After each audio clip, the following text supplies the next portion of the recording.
Yon, magandang araw po sa inyong lahat. Skygo mga idol.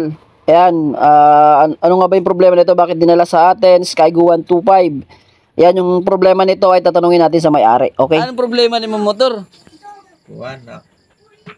Palmi na pupunder. Napupunder. Nagpera la kadlaw. Talaga. Kadlaw la. Napupunder dayon. Oh, bigyan under pa niya ito. So, palaging napupundi daw yung ilaw ng headlight. So, ito yung gagawa natin ngayon ng solusyon, yung sanhi ng pagkapundi lagi ng kanyang headlight. Skygo po mga idol. Ayan. So, may-ari natin. Shout out. Oh. Suki natin yan dito. Ba't yung camera nag-blurred sa'yo? Oh, na-blurred yung camera. Wow! Namukha. Right, so ayusin natin yan.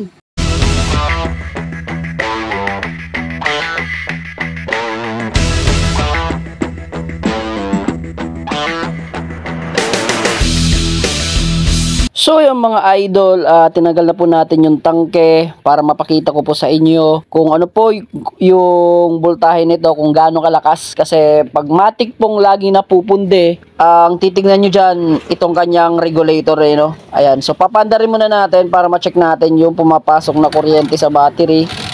Dito na lang tayo magte-test light sa battery, no? Okay? Kasi papunta rin naman yung kuryente niyan dito, okay? Gagamit po tayo dito ng tester para ma-verify natin yun, no? Ilaw, no? Ayun, check natin, nire-rev natin kung gaano yung kalakas. Okay. Yan, so kung nag-aalanganin kayo, ayan, ayusin nyo yung ganyan. Yun. Wow. Yo. Grabe. Mahina pa lang yan, no? At may problema talaga to sa regulator. Mahina pa lang yun, no? Hindi ko pa binibirit. At nagkakaproblema at umiinit pa yung regulator, oh. Yan, so hindi po normal yung init. Yan, so may problema na talaga yan sa loob, okay? Pero bago yon, check muna natin yung kanyang kulay black, no? Yung solid black na pumapasok sa regulator. Baka naman kasi walang connection na pumapasok dito kaya tumataas po yung voltahe. Kasi nakita ko parang bago pa naman daw to. Sabi ng may-ari, nasa isang buwan mahigit pa lang yung regulator niya at kapapalit pa lang daw. Ayan, no? So pinalitan nga nila ng full wave, yung may kulay black, at binago na rin po nila yung linya, mapapansin nyo dyan. So binabalatan ko yan. Yung kulay black yung hinahanap ko dyan, yung connection ng accessories wire. Check natin kung may kuryente pumapasok dito sa accessories wire. Kasi pag walang positive na pumapasok dito, talagang tataas po yung voltahe, no? Hinahanap ko dito yung kulay black na supply po ng regulator. Yan, medyo ano na yun, no? Yan, natanggal ko na. So itong kulay black, test light natin yan. Okay, kung may positive, pandarin muna natin. Yun, meron. So may positive dito sa kulay black na ito. Yun, so kung nakita niyo man umilaw, so ibig sabihin napapasukan talaga to na positive. Kaya tatanggalin na natin to, magpapalit po tayo ng regulator. Okay, tanggalin ko muna. Yun, so sa part na ito mga idol ay tinatanggal ko po yung kanyang regulator. Then meron po tayo dito ang TTGR na regulator.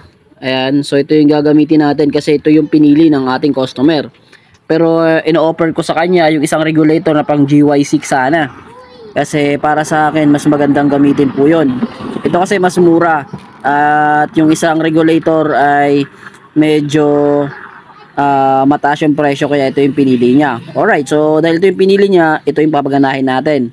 Okay, so same lang po sila. 5 wires at may black po no, full wave din. Ayan mga idol. Okay, so tanggalin muna natin yung kanyang socket, tinanggal ko na, at itong part ito tanggalin natin para ma-wire natin kasi yung kanyang wire wala ng socket mga idol. Ayan, lalagay natin yan dito at color code lang naman, yung black sa black, yung green sa green, yung pink sa pink, yung yellow sa yellow, kung may orange dyan, yung orange sa yellow, ayan.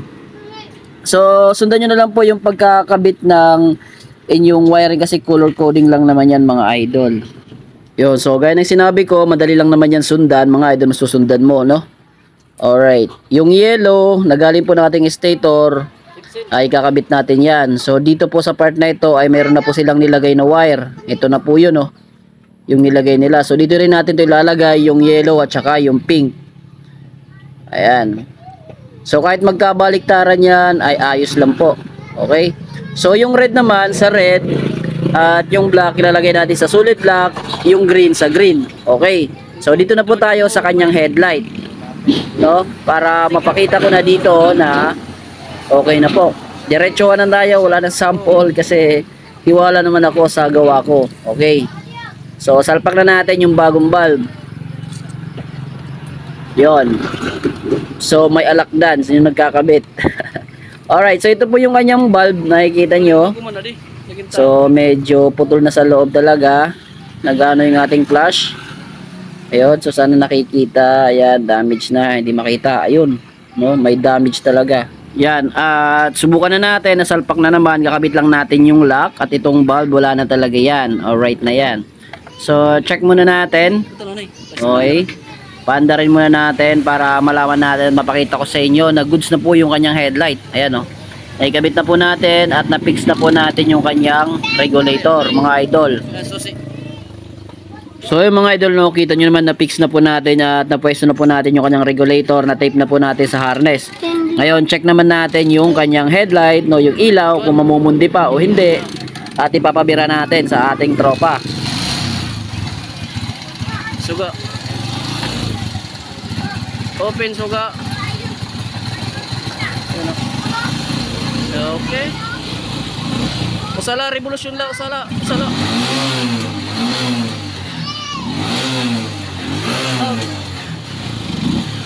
Yes na.